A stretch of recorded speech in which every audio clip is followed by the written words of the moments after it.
Question number 9, यहाँ पे हमें डिस्काउंट कैश बैंक कॉलम वाला कैश बुक बनाना है, यानी कि 3 कॉलम कैश बुक बनाना है ये सारे ट्रांजैक्शन के लिए। 2001 1 अप्रैल को बिजनेस स्टार्ट किया है 40,000 रुपये से। फिर 2 तारीख को कैश बैंक में डिपॉजिट किया है 10,000 रुपये का। 6 तारीख को गुड परचेस किया है 5,000 रुपये का। 10 तारीख को फर्नीचर परचेस किया है और चेक से पे किया है 2,000 रुपये। फिर 15 तारीख को कैश सेल है, मनी डिपॉजिट कर दिया हमने तुरंत बैंक में 1,000 रुपये। और 18 तारीख को राजेश को हमने माल बेचा है क्रेडिट में 900 रुपये का। इसके बाद 20 तारीख को राजेश से हमें कैश रिसीव हुआ है 880 रुपये, उसे डिस्काउंट दिया है 20 रुपये का। 22 तारीख को अभिषेक से हमने परचेस किया है 2,000 रुपये का। 25 तारीख को चेक हमने अभिषेक को पे किया है 1950 रुपये का। बट्टा उससे हमें मिला है, यानी कि डिस्काउंट मिला है 50 रुपये का। फिर हमने रेंट पे किया है 1,000 रुपये का और सैलरी पे किया है चेक से 1,200 रुपये का। तो इसका सॉल्यूशन होगा, तो हम 3 कॉलम कैश बुक बनाएंगे, जिसके लिए हमारा फॉर्मेट होगा date particular V N number J F discount cash bank, ये डेबिट साइड है। इसके बाद फिर date particular V N number J F discount column cash, ये क्रेडिट साइड होगा। अब फर्स्ट हमारा था 1 तारीख को बिजनेस स्टार्ट का, तो इसका जनरल एंट्री होगा cash account DR to capital. तो कैश अकाउंट DR हो रहा है, इसलिए इसके DR साइड पे आएगा 1 अप्रैल टू कैपिटल 40,000 रुपये, कैश वाले कॉलम में लिखा हमने। फिर 2 तारीख को कैश बैंक में जमा किया, तो bank account DR to cash होगा। बैंक जो है वो DR हो रहा है, इसलिए DR वाले साइड पे 10,000 रुपये लिखा टू कैश करके। और कैश जो है वो क्रेडिट हो रहा है, इसलिए क्रेडिट साइड पे हमने 10,000 रुपये लिखा बाय बैंक करके। अब क्योंकि इसकी एंट्री डेबिट और क्रेडिट दोनों साइड पे हुई है, इसलिए यहाँ पे हम इसको C लिख करके शो करेंगे, यानी कि ये कॉन्ट्रा एंट्री है। फिर 6 तारीख को परचेस किया है हमने गुड, तो इसकी एंट्री होगी purchase account DR to cash. तो कैश क्रेडिट हो रहा है, इसलिए क्रेडिट साइड पे हमने कैश वाले कॉलम में 5,000 रुपये लिखा बाय परचेस। इसके बाद 10 तारीख को हमने फर्नीचर पे ख़रीदा है और पे किया है चेक से, तो इसका एंट्री होगा furniture account DR to bank 2,000 रुपये। तो बैंक जो है वो क्रेडिट हो रहा है, इसलिए क्रेडिट साइड पे हमने लिखा बैंक वाले कॉलम में चेक से पे किया था, इसलिए 2,000 रुपये और यहाँ पे बाय फर्नीचर। इसके बाद 15 तारीख को हमने कैश सेल किया है और पैसा जो है वो बैंक में जमा कर दिया है 1,000 रुपये, तो इसका जनरल एंट्री होगा bank account DR to sales. तो बैंक DR हो रहा है, इसलिए DR साइड पे हमने लिखा 1,000 रुपये और यहाँ पे हम लिखेंगे टू सेल्स। इसके बाद दिया हुआ है 18 तारीख को गुड सोल्ड किया है राजेश को क्रेडिट पे, तो इसका एंट्री तो Rajesh account DR to sales होगा, तो इसकी एंट्री हम नहीं करेंगे। 20 तारीख वाली एंट्री हम देखेंगे जहाँ पे कैश रिसीव हो रहा है और डिस्काउंट अलाउ कर रहे हैं, तो cash account DR discount DR to Rajesh. तो DR साइड पे हम कैश वाले कॉलम में लिखेंगे 880 रुपये और डिस्काउंट में लिखेंगे 20 रुपये टू राजेश। इसके बाद 22 तारीख को गुड परचेस किया है अभिषेक से, तो इसका एंट्री होगा परचेस अकाउंट DR टू अभिषेक, तो इसकी एंट्री भी नहीं होगी क्योंकि कैश बैंक डिस्काउंट कुछ भी नहीं आया इस एंट्री में। फिर 25 तारीख का देखेंगे तो यहाँ पे चेक हमने उसे दिया है, यानी कि पे किया है अभिषेक को, तो इसका जनरल एंट्री होगा Abhishek account DR to bank to discount.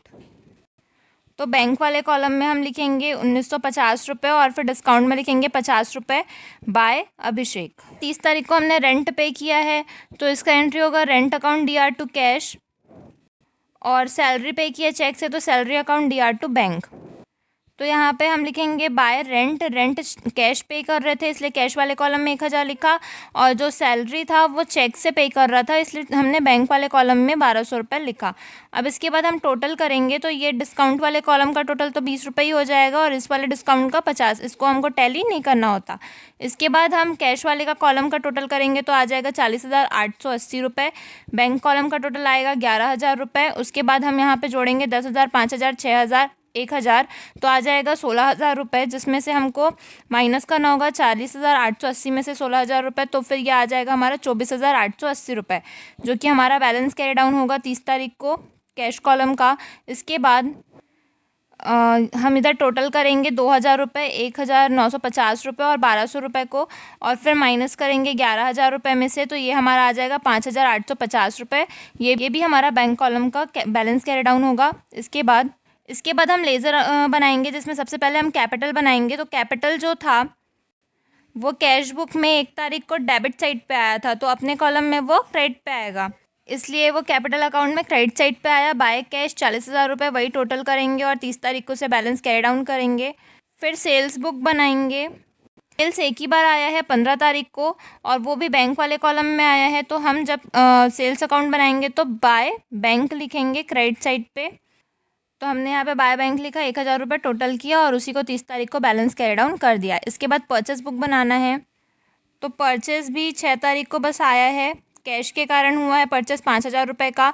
तो ये क्रेडिट साइड पे है, तो परचेस बुक में डेबिट साइड पे आएगा। और फिर हम लिखेंगे डेबिट साइड पे टू कैश 5,000 रुपये, वही टोटल करेंगे और उसे बैलेंस कैरी डाउन कर देंगे 30 तारीख को। इसके बाद राजेश का अकाउंट बनाएंगे। तो राजेश यहाँ पे डेबिट हुआ है कैश के कारण और डिस्काउंट के कारण। तो अपने अकाउंट में उसका एंट्री हम क्रेडिट साइड पे करेंगे। बाय कैश 880 रुपये और बाय डिस्काउंट 20 रुपये, टोटल करेंगे 900 रुपये आएगा। उसी को हम 30 तारीख को बाय बैलेंस कैरी डाउन कर देंगे 900 रुपये। फिर अभिषेक का अकाउंट बनाएंगे। अभिषेक भी 25 तारीख को बस उसकी एंट्री हुई है, डिस्काउंट में 50 रुपये और बैंक में 1950 रुपये। तो कैश बुक में वो क्रेडिट साइड पे आया था, इसलिए डेबिट साइड पे हमने इसमें एंट्री की है। अभिषेक में जस्ट अपोजिट होता है, अगर कैश बुक में क्रेडिट में है तो इसमें डेबिट में होगा, अगर कैश बुक में डेबिट में होता तो इसमें क्रेडिट में एंट्री करते हैं। तो यहाँ पे टू बैंक का हो जाएगा 1950 रुपये और डिस्काउंट का हो जाएगा 50 रुपये, टोटल करेंगे तो 2,000 रुपये होगा, जिसको हम 30 तारीख को बाय बैलेंस एड डाउन कर देंगे क्रेडिट साइड पे।